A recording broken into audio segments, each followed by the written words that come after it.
আসসালামু আলাইকুম everyone. I hope সবাই অনেক ভালো আছেন and welcome to my blog.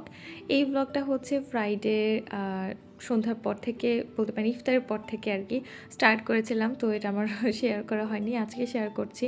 তো এই দিন আমার ইফতারে বেশ কয়েকটা আইটেম বানানো হয়েছিল অ্যান্ড আমি ইফতারের একদম আগ মুহূর্তে গিয়ে কাজ শেষ করতে পেরেছি, যার কারণে তখন আর কিচেনটা গুছাতে পারি নাই। নর্মালি তো রান্না করতে করতেই কিচেন গুছানো হয়ে যায়। তো এই দিন যেহেতু মানে ইফতারের একটা তাড়া থাকে, এই টাইমের মধ্যে আমার সব কিছু রেডি করা লাগবে, তো এই জন্য আমার খুবই মেস হয়ে আছে সব কিছু।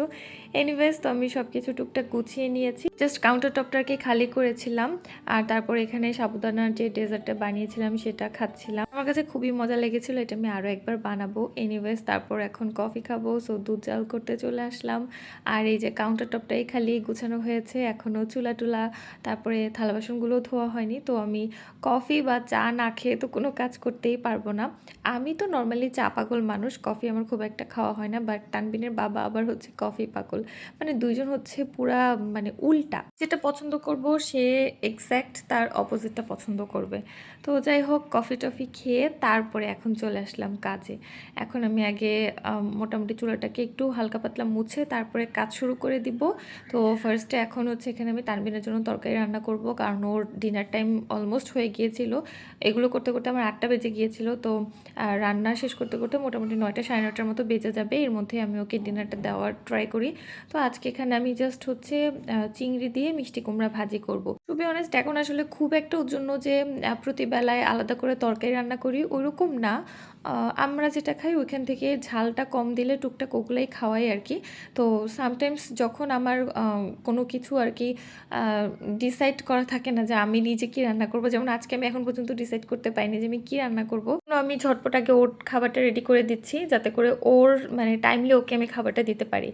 আর যেদিন হচ্ছে একটু বেশি ঝাল দিয়ে শুটকি বা একটু ঝাল দিয়ে বিফ টিফ করি, তখন দেখা যায় আলাদা ওর জন্য একটা তরকারি করা হয়। তো যাই হোক, এখানে ওর খাবারটা আগে রান্না বসিয়ে দিয়ে তারপর হচ্ছে এখন আমি এখানে থালা বাসনগুলো ক্লিন করে নিচ্ছি। তো অনেকে আছে যে সাথে সাথে ওয়াশ করে ফেলে, বাট আমার না ইফতারের পরে একদমই ইচ্ছা করে না কোনো কাজ করতে। তো আমি একটু রেস্ট নিয়ে চা কফি খেয়ে তারপরেই হচ্ছে আসলে এগুলো করি।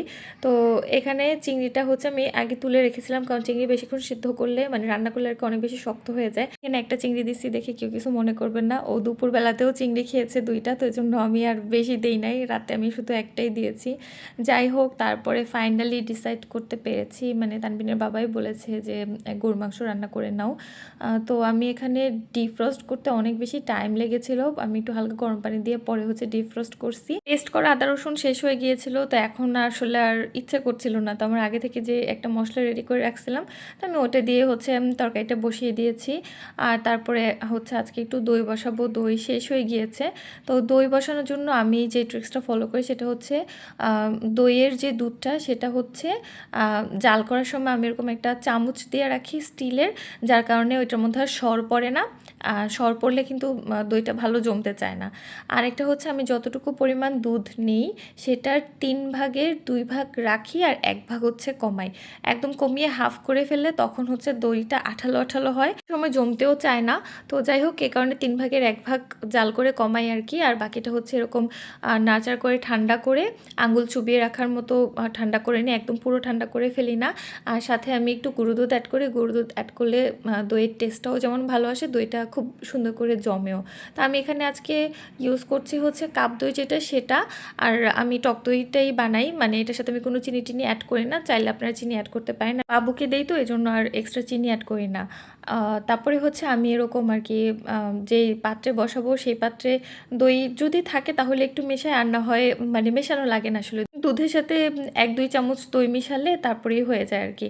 তো যাই হোক, আমি একটা টাওয়েল দিয়ে এভাবে ঢেকে আমি রেখে দিই, আর মোটামুটি এটা 7-8 ঘন্টার মধ্যে জমে যায়। তারপর আমি এটাকে ফ্রিজে রেখে দিই বাকি টাইমের জন্য। জমার পরে যদি ফ্রিজে আরও 3-4 ঘন্টা রাখা হয় তাহলে কিন্তু দইটার মানে আরও বেশি ভালো হয় হিসেবে আমি টক দই কাপ দই দুইটা ইউজ করি যখন যেটা অ্যাভেলেবল থাকে। আর টক দই টানার পরে বীজ হিসেবে ইউজ করার জন্য আমি যেটা করি সেটা আমি ডিপে রেখে দিই, আর তারপর ডিফ্রস্ট করতে এভাবে রেখে দিই, এক্সট্রা পানিটা ঝরে যায়, তারপর সেটাকে আমি বীজ হিসেবে ইউজ করি। এই ছিল আজকের ছোট্ট ব্লগ, সবাই ভালো থাকবেন, আল্লাহ হাফেজ।